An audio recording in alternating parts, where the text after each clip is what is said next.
इतने साल सफ़र करने के बाद आपके माइंड में क्वेश्चन अराइज होता है। किसके रिगार्डिंग सफ़र करने के बाद बेसिकली क्या होता है, जब आपके अगेंस्ट कोई पर्सन है ना केस फाइल कर देता है और वो केस होता है मान लीजिए क्रिमिनल नेचर का। जैसे ही आप क्रिमिनल नेचर केस के बारे में सुनते हैं ना तो बहुत कुछ माइंड में ऐसा है जो हिल जाता है। तो बेसिकली जब कोई पर्सन आपको हराश करता है, आपके ऊपर झूठा केस फाइल करता है, क्रिमिनल नेचर का केस फाइल करता है और बेसिकली आप फाइनली हो जाते हैं बरी। जब आप फाइनली बरी हो जाते हैं तो आपके माइंड में क्वेश्चन अराइज होता है कि इतने साल तक मैंने बिना कुछ गलती के जो इतनी हरासमेंट को झेला है, क्या मैं उस पर्सन के अगेंस्ट ऐसा कुछ नहीं कर सकता। वैसे तो बोलते हैं किसी पर्सन को फॉरगिव कर देना चाहिए जब वो आपको परेशान करता है, पर इसकी भी कोई लिमिट होती है। अगर कोई पर्सन आपके अगेंस्ट झूठा केस फाइल करता है और बाद में आप बरी हो जाते हैं तो मैं आपको एक ऐसा सेक्शन बताने जा रही हूँ जिसके अगेंस्ट तो आप उस पर्सन के अगेंस्ट कुछ कार्यवाही कर सकते हैं। ये सेक्शन पहले होता था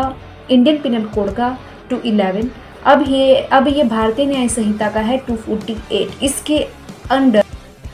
इसमें अगर हम मैक्सिमम पनिशमेंट की बात करें, जैसे कि आप एक्विट हो गए हैं और आपके ऊपर जो चार्ज लगाया गया था बेसिकली वो लगाया गया था ऐसे ऑफेंस का जिसमें 10 साल से कम की सज़ा आपको हो सकती थी और उसमें आप बरी हो जाते हैं, तो यहाँ पर अगर आप मैलिशियस प्रोसिक्यूशन का केस फाइल करते हैं उस पर्सन के अगेंस्ट तो वहाँ पर उसको कम से कम 5 साल की सज़ा हो सकती है, 2 लाख रुपए तक का फ़ाइन हो सकता है। और अगर हम यहाँ पर बात करते हैं ऐसा कोई ऑफेंस है आपके ऊपर जो चार्ज लगाया गया था जिसकी सज़ा अगर आपको कन्विक्ट किया जाता जिसकी सज़ा हो सकती थी लाइफ इम्प्रिजनमेंट, 10 साल की सज़ा